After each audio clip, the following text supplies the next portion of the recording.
The Milwaukee Bucks just sent the NBA a serious message in a game that saw Taurean Prince dominate, as well as Damian Lillard and Giannis show some of that connection we've been waiting for all along. We're also going to break down some interesting storylines to take away from it. So stay tuned for all that in this episode. Before we get into it, quick reminder to hit that subscribe button. This is the place to be for daily Bucks news. But ladies and gentlemen, what a game the Milwaukee Bucks just played. Incredible opening night win against the Philadelphia 76ers. And coming into this game, the big storyline for the team was, were they going to be able to actually show up and win against, again, the Milwaukee Bucks, or the Philadelphia 76ers, a team that's very hindered with injuries right now. Paul George is out. Joel Embiid was out. So coming in, a lot of fans out there were saying, hey, this is a trap game if I've ever seen one, even though it's the opening game, the first game of the year. They were clamoring for it being a trap game. And guess what? We saw the Bucks from start to finish absolutely dominate on both sides of the ball. And quite frankly, they absolutely dominated, and they deserve to win this game, and is exactly what you want to see if you are the Milwaukee Bucks, because you saw a ton of storylines here. Bobby Portis played phenomenally. Taurean Prince was the star of the night. You had guys like Dame drop a 30-piece. So many positives to take away from here. Let's dive into the stats a little bit, because I'm very excited, if you can't tell, but there's a lot of storylines and important ones to go over here. So looking at the starters, and again, Taurean Prince was in for Chris Middleton. Chris Middleton was out this game. And again, this is a game where we saw Chris Middleton not even play, and they still dominated, of course, the Philadelphia 76ers, winning by a score. They put up 124 points to 109.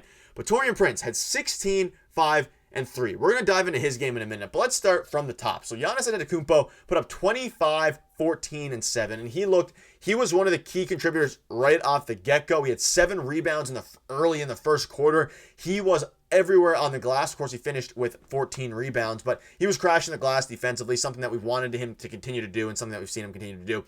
He's an unbelievable player, but that was one thing I noticed was the sheer amount of rebounds. We know he's going to get his points. He went 8 for 11, only missed 3 shots, shot no threes, which is a little... I was actually happy with that, because he didn't really get a ton of he was attacking the basket relentlessly.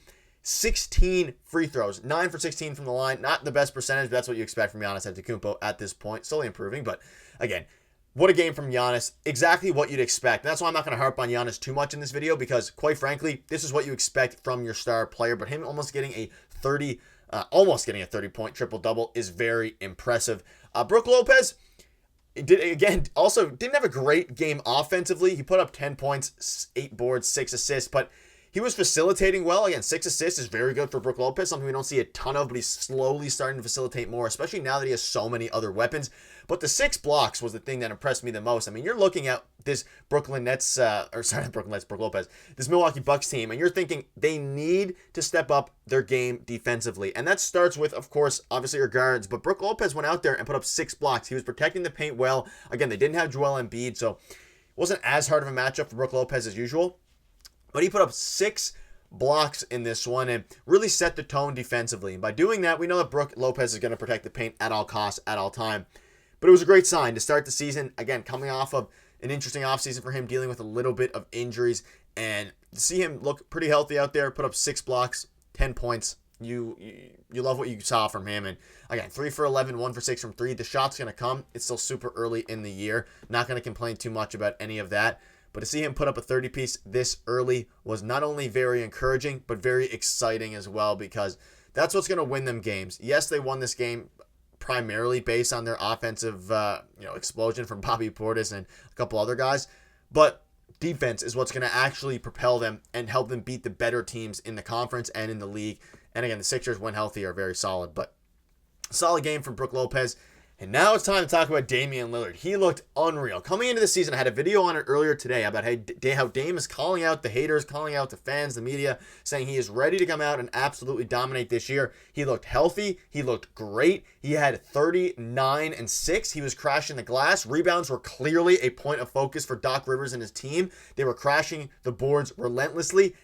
46 rebounds for them, and just a great game, of course, on the glass, like I mentioned earlier, but 30 points for Dame, 6 for 12 from 3, and he looked really comfortable. He looked almost as comfortable as we've ever seen him on the Bucks team, and him and Giannis were playing very well together. He led the team in minutes, which is something that is very interesting, and they used the bench a little bit here, and we'll talk about the bench guys here in a minute, because some interesting things from them. But overall, phenomenal from Dame. He was the best player on the court tonight, and again, maybe alongside Giannis, but I'm going to give it to Damian Lillard for this one because he's going to have tons of games like this. He was the best player on the floor tonight, and quite frankly, seeing him come out and get a 30 piece, go 9 for 19, efficient, 6 for 12 from 3, still get to the line, attacking the rim a bunch, getting rebounds. He's bought in, and if he can continue to play solid defense, that's what's going to extend this group into a deep run in the playoffs. And Gary Trent Jr. had a rough one. He had 5 fouls, got in foul trouble early, and 11 points. Wasn't the best debut for him, but I didn't hate what I saw from him. Again, 34 minutes, 11 points. That's the thing you're going to get with Gary Trent Jr. He's very hot and cold. You're either going to get spurts where he puts up 25. You're going to have games where he puts up 11 on low volume, especially because now he's not used to necessarily playing with a couple of bona fide stars. He played with Dame alongside CJ McCollum a little bit in Portland.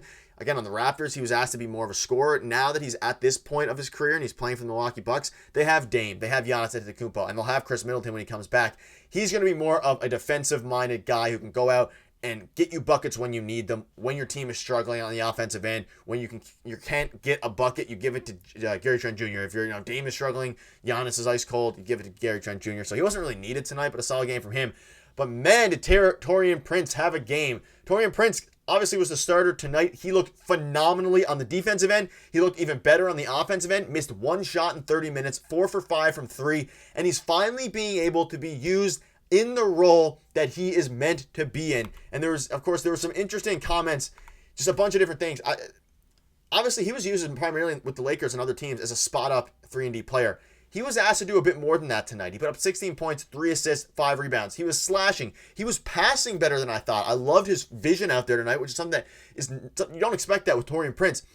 He's being able to use, and clearly in the offseason, Doc Rivers and the coaching staff wanted to put an emphasis on, and Darvin Ham as well, because Darvin Ham was the guy who came over from the Los Angeles Lakers, and he obviously loves Taurean Prince. You know about how much he started him last season throughout the Lakers, had a bunch of Lakers fans up in arms, continued to start him.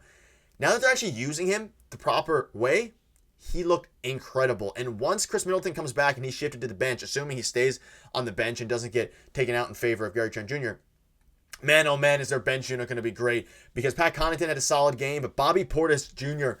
came out there and looked unbelievable as well. 7 for 10 from the field, 16 points. He put up 2 steals, a block, some assists, some rebounds. He was doing everything out there. And if he can continue to play that style of defense, Bobby Portis is going to get his buckets. But if he can play defense to this level, that is going to be the difference between winning and losing basketball games, especially winning and losing your bench minutes. You have to go out there. You have to play defense.